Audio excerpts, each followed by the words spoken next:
ઘડિયાળ એજ્યુકેશનમાં આપનું સ્વાગત છે. આજે આપણે જોઈશું ટીવાય બીકોમ સેમ 6 નું મેનેજમેન્ટ એકાઉન્ટમાં ગુણોત્તર વિશ્લેષણ. અત્યારે આપણે કર્યા હતા 14 દાખલા. 13 દાખલા કરી આજે આપણે કરશું 14મો દાખલો, એ છે 154માં પેજ નંબર ઉપર 15. પહેલા આપણે જોઈ લઈશું પાકું સરવાળો. તેમાં ઇક્વિટી અને દેવામાં છે શેર હોલ્ડરના ભંડોળો. એમાં ઇક્વિટી શેર મૂડી 100 રૂપિયાનો શેર છે 3 લાખ, 10% પ્રેફરન્સ શેર મૂડી 3 લાખ, અનામત અને વધારો સામાન્ય અનામત 1 લાખ, નફા નુકસાન ખાતું 50,000, બિનચાલુ દેવામાં લાંબા ગાળાના ઓછીના નાણાં 10%ના ડિબેન્ચર્સ 1,65,000, પછી ચાલુ દેવામાં વેપારી દેવા લેણદાર દેવી મૂડી અને અન્ય ચાલુ દેવામાં ખર્ચાનો બાકી દેવા એ છે 5,000. પછી મિલકતોમાં છે બિન ચાલુ મિલકતો. એમાં કાયમી મિલકતોમાં દ્રશ્ય મિલકત, જમીન મકાન 5 લાખ, મશીન પ્લાન્ટ અને મશીનરી 2,50,000, ફર્નિચર છે 75,000 અને અન્ય બિન ચાલુ મિલકતોમાં પ્રાથમિક ખર્ચા છે 15,000. ચાલુ મિલકતોમાં માલ સામગ્રી સ્ટોક છે 30,000, વેપારી લેણાના દેવાદાર, લેણી હુંડી અને રોકડ અને બેંક સિલર. વધારાની માહિતીમાં આપણને આપ્યું છે કુલ વેચાણ આપ્યું 4,50,000, બાદ વેચેલ માલની પડતર 2,25,000, કાચો નફો 2,25,000, બાદ વહીવટી વેચાણ નાણાકીય ખર્ચા 75,000, કરવેરા પહેલાનો નફો છે 1,50,000, બાદ કરવેરા 50%ના 75,000 અને ચોખ્ખો નફો છે 75,000. અને શરૂઆતનો સ્ટોક આપ્યો છે 45,000. બરાબર, અને આપણે કરવાના છે 9 ગુણોત્તર. ચલો હવે આપણે ચાલુ કરીએ. પહેલા આપણે ગણતરી કરી લઈશું કઈ બાદ વહીવટી વેચાણ અને નાણાકીય ખર્ચા છે ને એને શું કહેવાય બીજું સંચાલન ખર્ચા. સંચાલન ખર્ચાની બીજી પદ્ધતિ શોધવાની રીતનું સૂત્ર કેવું છે કાચો નફો માઈનસ વ્યાજ અને કરવેરા બાદ પહેલાનો નફો ચોખ્ખો નફો એટલે શું મળે આપણને સંચાલન ખર્ચા. સંચાલન ખર્ચામાં નાણાકીય ખર્ચનો સમાવેશ થતો નથી. આ નાણાકીય ખર્ચ જે છે 75,000 એમાં શું છે કે વ્યાજ, લોનનું વ્યાજ, ડિબેન્ચરનું વ્યાજ એ બધાનો સમાવેશ થતો નથી. એટલે આપણે એમાંથી માઈનસ કરી દઈશું 75,000 માંથી. ચાલો 75,000 માઈનસ ડિબેન્ચરનું વ્યાજ કેટલું છે 10%ના ડિબેન્ચર 1,65,000. 1,65,000 10% કેટલા આવે 16,500. એટલે કેટલો આવશે જવાબ 75,000 માઈનસ 16,500 એટલે આવશે 58,500. કાચો નફો આપણને કેટલો આપ્યો છે 2,25,000. 2,25,000 એટલે આપણને શું મળશે વ્યાજ અને કરવેરા બાદ પહેલાનો ચોખ્ખો નફો કેટલો મળશે 2,25,000 માંથી 58,500 માઈનસ કરવાનો એટલે મળશે 1,66,500. આનો આપણને કઈ મળી વ્યાજ અને કરવેરા બાદ પહેલાનો ચોખ્ખો નફો. હવે આપણે સાધારણ ફોર્મેટ પણ બતાવી જ દઈએ. ચાલો વ્યાજ અને કરવેરા બાદ પહેલાનો ચોખ્ખો નફો માઈનસ વ્યાજ એટલે શું મળે વ્યાજ બાદ પરંતુ કરવેરા પહેલાનો ચોખ્ખો નફો માઈનસ કરવેરા કેટલા આવ્યા છે 50%. 50% એટલે શું મળશે વ્યાજ અને કરવેરા બાદ પછીનો ચોખ્ખો નફો. હવે આપણે રકમમાં મૂકશે વ્યાજ અને કરવેરા બાદ પહેલાનો ચોખ્ખો નફો આપણે શોધી લીધો 1,66,500 માઈનસ વ્યાજ. વ્યાજ કયું લેવાનું ડિબેન્ચરનું વ્યાજ કેટલું 1,65,500 સોરી 1,65,000 એનું વ્યાજ કેટલું આવશે 16,500.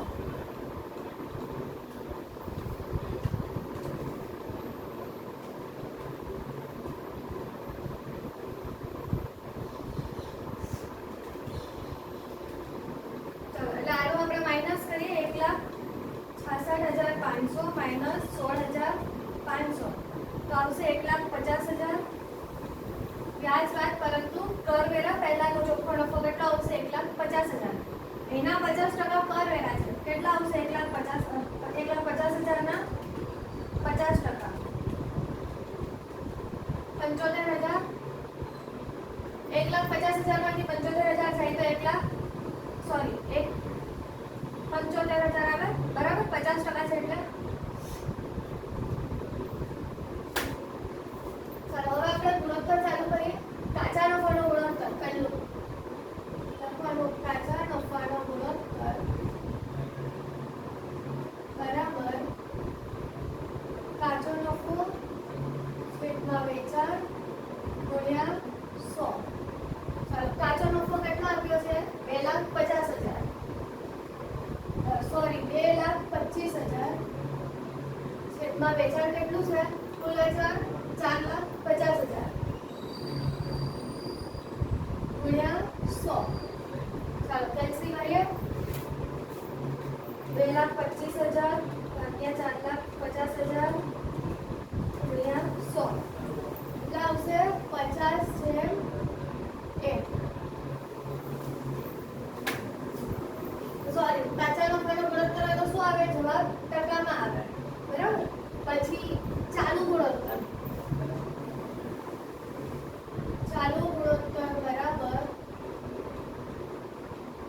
ચાલુ મિલકતો છેદમાં ચાલુ દેવા. ચાલુ મિલકતો કેટલી છે જોઈએ આપણે. સ્ટોક, દેવાદાર, લેણી હુંડી અને રોકડ બેંક શિલ્લક. સ્ટોક કેટલાના છે? 30,000 પ્લસ 40,000 પ્લસ 15,000 પ્લસ 35,000 એટલે કેટલા આવશે ટોટલ? 1,20,000 છેદમાં ચાલુ દેવા. ચાલુ દેવા કયા છે? લેણદારો, દેવી હુંડી અને ખર્ચાના બાકી દેવા અન્ય ચાલુ દેવામાં બરાબર. એ કરશું 25,000 પ્લસ 15,000 પ્લસ 5,000 એટલે કેટલા આવશે? 45,000. ચાલો 1,20,000 ભાગ્યા 45,000 2.67/8. હવે આનો જવાબ આવશે આપણે (8) માં બરાબર. ચાલો હવે ત્રીજું છે પ્રવાહી ગુણોત્તર. લખીએ પ્રવાહી ગુણોત્તર બરાબર પ્રવાહી મિલકતો છેદમાં ચાલુ દેવા. પ્રવાહી મિલકતોમાં કઈ મિલકતો આવશે? કુલ મિલકત જેટલી પણ ચાલુ મિલકત હોય ને એ ચાલુ મિલકતમાં ખાલી શું આવે? સ્ટોક નહીં આવે. સ્ટોક બાદ કરી દેવાનો. જેટલી ચાલુ મિલકત હોય ને એ બધાનો સરવાળો કરવાનો, એમાંથી સ્ટોક માઈનસ કરવાનો. ચાલો કરીએ.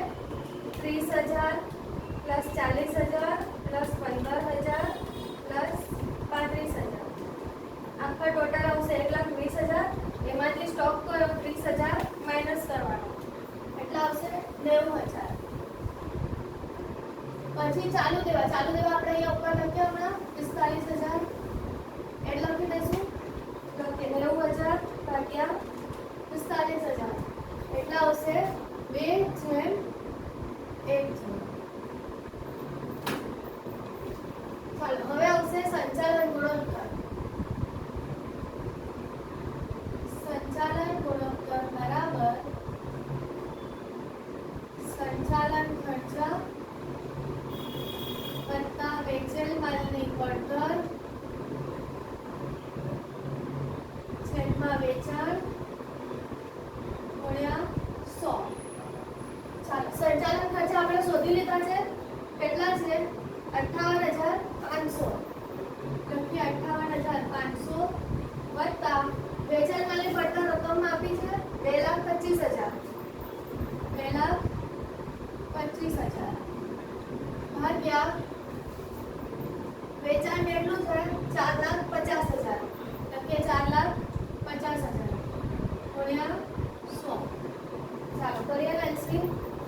વેચેલ માલની પડતર છેદમાં સરેરાશ સ્ટોક. વેચેલ માલની પડતર આપણને રકમો કેટલી આપી છે? 2,25,000. લખશું 2,25,000 છેદમાં સરેરાશ સ્ટોક. સરેરાશ સ્ટોક આપણે કેવી રીતે શોધાય? અહીંયા આપણે કરીએ. સરેરાશ સ્ટોક બરાબર શરૂનો સ્ટોક પ્લસ આખર સ્ટોક છેદમાં 2. શરૂનો સ્ટોક કેટલો છે? રકમમાં 45,000. 45,000 લખશું પ્લસ આખર સ્ટોક કેટલો આવ્યો છે? 30,000 ભાગ્યા 2. 45,000 પ્લસ 30,000 ભાગ્યા 2 એટલે કેટલા મળશે? 37,500. ચાલો કરીએ. 2,25,000 ભાગ્યા 37,500 કેટલા આવશે? 6. આનો જવાબ શેમાં આવે? વખતમાં. બરાબર. હવે કરીએ આગળ છઠ્ઠું દેવાદાર ગુણોત્તર. દેવાદાર ગુણોત્તર બરાબર દેવાદાર પ્લસ લેણી હુંડી છેદમાં ઉધાર વેચાણ ગુણ્યા વર્ષના કામકાજના દિવસો. ચાલો દેવાદાર કેટલાના છે? 40,000 પ્લસ લેણી હુંડી 15,000. વેચાણ કેટલું આપ્યું છે? 4,50,000 ગુણ્યા વર્ષના કામકાજના દિવસો 360 દિવસ.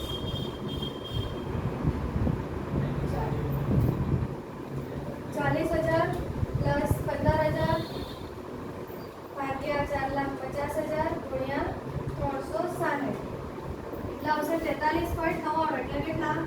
44 દિવસ કહેવાય. બરાબર. ચાલો 44 દિવસ આવશે. પછી માલિકી ગુણોત્તર.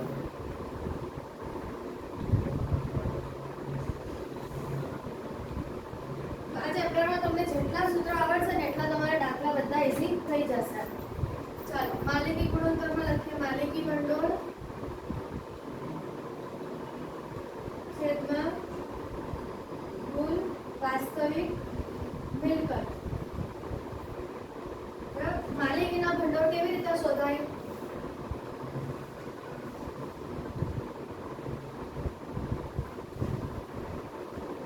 શું આવે? શેર મૂડી પ્લસ અનામત અને વધારો માઇનસ અવાસ્તવિક મિલકત. ચાલો શેર મૂડી કેટલાની છે? 3 લાખ અને 3 લાખ. ઇક્વિટી શેર મૂડી અને પ્રેફરન્સ શેર મૂડી બંને શેર મૂડી આમાં આવશે એટલે કેટલા આવશે? 6 લાખ પ્લસ અનામત અને વધારામાં કેવું છે? સામાન્ય અનામત છે અને નફા નુકસાન ખાતું છે. બંને કેટલા છે? 1,50,000 અને 50,000. કેટલા આવે? 1,50,000 માઇનસ અવાસ્તવિક મિલકત. અવાસ્તવિક મિલકતનું બીજું નામ શું છે? અન્ય ચાલુ દેવા સોરી અન્ય બિન ચાલુ મિલકતો. એને શું કહેવાય? બીજું અવાસ્તવિક મિલકત. અન્ય બિન ચાલુ મિલકતો. એમાં શું આવે? પ્રાથમિક ખર્ચા. કેટલા છે? 15,000. કરીએ આપણે ગુણાકાર પ્લસ 6,000 પ્લસ 1,50,000 માઇનસ 15,000 એટલા આવશે 7,35,000. આ શું મળ્યું? માલિકીના ભંડોળ લખી દઈએ. એમાં 7,35,000 ભાગ્યા કુલ વાસ્તવિક મિલકત. એ કેવી રીતે મળે? એનું સૂત્ર છે કુલ વાસ્તવિક મિલકત બરાબર કુલ મિલકત માઇનસ અવાસ્તવિક મિલકત. કુલ મિલકત કેટલી છે? 14,50,000 આ મિલકતોનો ટોટલ સરવાળો આપણને કેટલો આપેલો છે અહીંયા 9,60,000 9,60,000 માઇનસ અવાસ્તવિક મિલકત માં શું કીધું પ્રાથમિક ખર્ચ અન્ય બિનચાલુ મિલકત કેટલા આવશે 15,000 એટલે કરીએ 9,60,000 માઇનસ 15,000 એટલે કેટલા 9,45,000 9,45,000 અહીંયા લખીએ છીએ એમાં 7,35,000 ભાગ્યા 9,45,000 0.77%.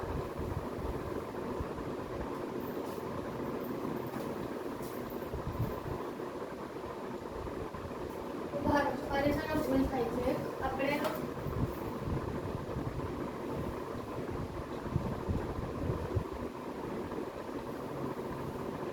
માલિકી ગુણોત્તરનું સૂત્ર શું આવશે માલિકીના ભંડોળ છેદમાં કુલ વાસ્તવિક મિલકત ગુણ્યા 100 એટલે આ ગુણ્યા 100 7,35,000 ભાગ્યા 9,45,000 ગુણ્યા 100 77.77%. એક નાની ભૂલ પર જવાબ નહીં આવશે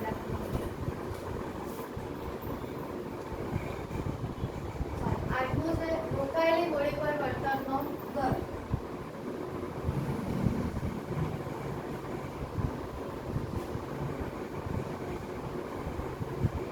સૂત્ર લખીએ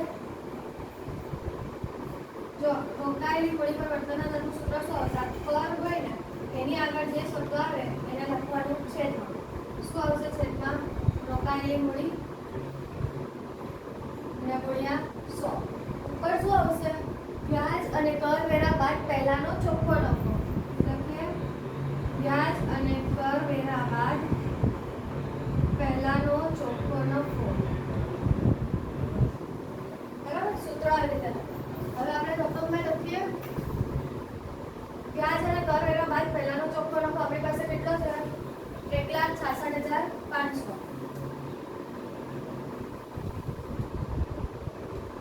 છેદમાં રોકાયેલી મૂડી કેવી રીતે શોધાય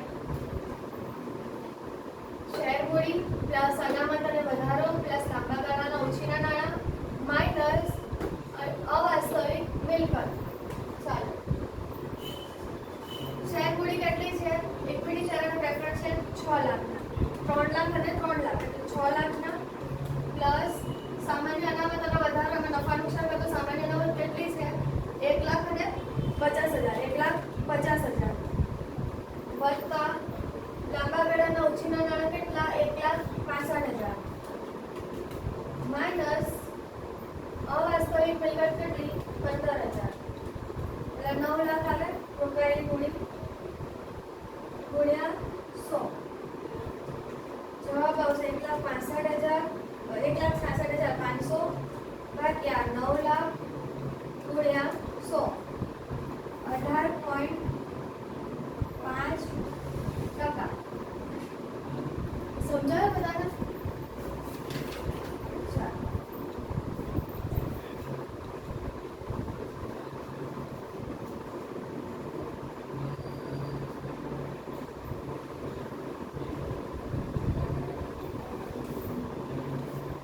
હવે જે ઇક્વિટી શેર મૂડી પર વળતરનો દર લખીએ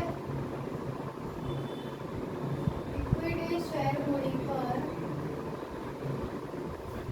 વળતરનો દર બરાબર વ્યાજ અને કરવેરા બાદ પછીનો ચોખ્ખો નફો માઇનસ એમાં શું આવશે પ્રેફરન્સ શેર મૂડી પર પ્રેફરન્સ શેર મૂડીનું ડિબેન્ચર પ્રેફરન્સ શેરનું ડિવિડન્ડ અને છેદમાં આવશે ઇક્વિટી શેર મૂડી